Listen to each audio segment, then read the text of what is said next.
தற்போது இந்திய மக்களும் சுரண்டப்படுகிறார்களா என்ற ஒரு கேள்வி எழுந்து கொண்டிருக்கிறது. ஒரு காலகட்டத்தில் முதலாளி வர்க்கம் தொழிலாளி உழைப்பை சுரண்டுகிறது என்று சொன்னோம்.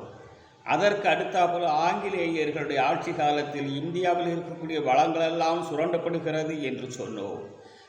ஆங்கிலேயரிடத்திலிருந்து விடுபடுவதற்காக வேண்டி போராட்டம் நடத்தி அந்த போராட்டக்காரர்கள் எல்லாம் கற்பனை பண்ணி பார்க்க முடியாத ஒரு நிகழ்வு இப்போது நடைபெற்று கொண்டிருக்கிறது.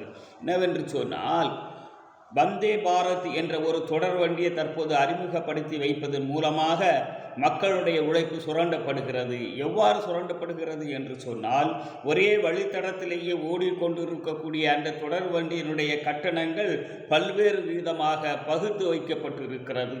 அதை எடுத்துக்காட்டுக்காக வேண்டி சொல்வதாக இருந்தால், ஏழை எளிய மக்கள் பயன்படுத்தக்கூடிய தற்போது ஓடிக்கொண்டிருக்கக்கூடிய அந்த தொடர் வண்டியினுடைய கட்டணத்தை விடவும் சற்றுப்ப 4 மடங்கு அதிகமான கட்டணத்தை கொடுத்து அந்த தொடர் வண்டியிலேயே செல்லக்கூடிய ஒரு சூழல் இப்போது உருவாகி இருக்கிறது. அதை பற்றியே நீங்கள் இப்போது கவலைப்படுகிறீர்கள் என்று கேட்கலாம்.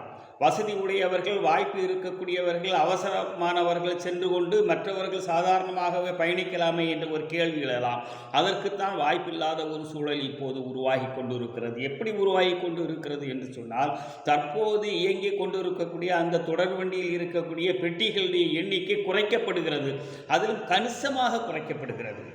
அப்படி கணிசமாக குறைக்கப்படுவதின் காரணமாக மக்கள் எல்லாம் என்ன செய்ய வேண்டிய ஒரு சூழல் உருவாகிறது என்று சொன்னால், 4 மடங்கு அதிகமான கட்டணத்தை கொடுத்து செல்லக்கூடிய அந்த தொடர் வண்டியிலே பயணித்துத்தான் ஆக வேண்டிய ஒரு நிலை மக்களுக்கு ஏற்படுகிறது. இந்த வகையில்தான் மக்களுடைய உழைப்பும் பணமும் அரசாலேயே சுரண்டப்படுகிறது என்பதை சொல்கிறேன். இதை சற்று சிந்தித்து பார்த்தால் தெரியும். நான் 2 முறை வந்து செல்லக்கூடிய கட்டணத்தை ஒரே முறை செல்வதற்கு மட்டுமே பயன்படுத்தக்கூடிய ஒரு நிலை தற்போது உருவாகி இருக்கிறது. மக்களுடைய நலனுக்காக வேண்டி இந்த வழித்தடத்தை நாங்கள் தொடங்குகிறோம் என்று சொன்னால் அவர்கள் என்ன செய்திருக்க வேண்டும்? தற்போது இயங்கிக் கொண்டு இருக்கக்கூடிய அந்த ஏழை மக்கள் பயன்படுத்தக்கூடிய அந்த தொடர் வண்டியினுடைய பெட்டிகளுடைய எண்ணிக்கையை குறைக்காமல் அல்லவா இருந்திருக்க வேண்டும்? அப்படி குறைக்காமல் இருந்து இந்த புதிய தொடர் வண்டியை நாங்கள் இயக்குகிறோம் என்று சொன்னால் அது மக்களுக்கு செய்யக்கூடிய தொண்டாக இருக்கும்.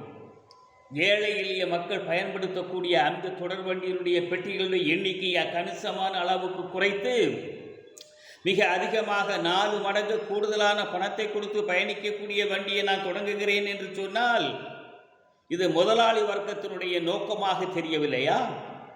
ஏழை எளிய மக்களுக்கு பயன்படக்கூடிய ஒரு அரசாக இது நமக்கு தெரிகிறதா? சற்று சிந்திக்கு பார்க்க வேண்டுகிறேன்.